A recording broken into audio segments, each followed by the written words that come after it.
Hello বন্ধুরা, welcome to my YouTube channel. বন্ধুরা, আজকে ভিডিওতে আমরা আলোচনা করব উইথড্রয়াল ফর্ম কীভাবে ফিল আপ করে।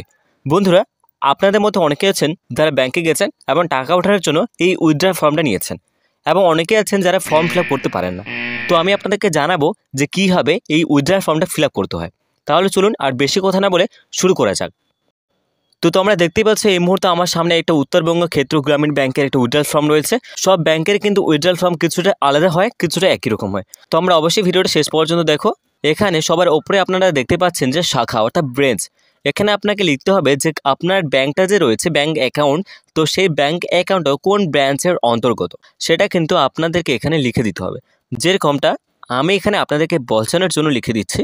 ধরে নিন যে এনগুয়াঝার, এটা একটা ব্রাঞ্চ। তো তার ঠিক ডান দিকে এখানে দেখুন তারিখ দেওয়া রয়েছে, অর্থাৎ আপনি যে তারিখকে টাকাটা উঠাবেন এখানে কিন্তু সেই তারিখটা লিখে দিতে হবে। এটা কোনো উইথড্রয়াল ফর্মের ক্ষেত্রে বাঁদিকেও থাকে, কোনো দিক থেকে ডান দিকেও থাকে, এটা কোনো ম্যাটার করে না, এখানে আপনাকে তারিখটা লিখে দিতে হবে।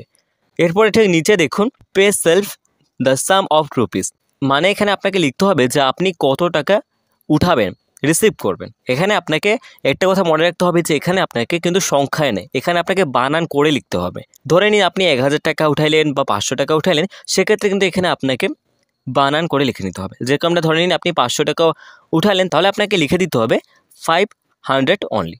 আর যদি আপনি 1000 টাকা ওঠান তাহলে এখানে আপনাকে লিখে দিতে হবে 1000 অনলি। তো ঠিক এর নিচে এখানে দেখতে পাচ্ছেন যে টাকা।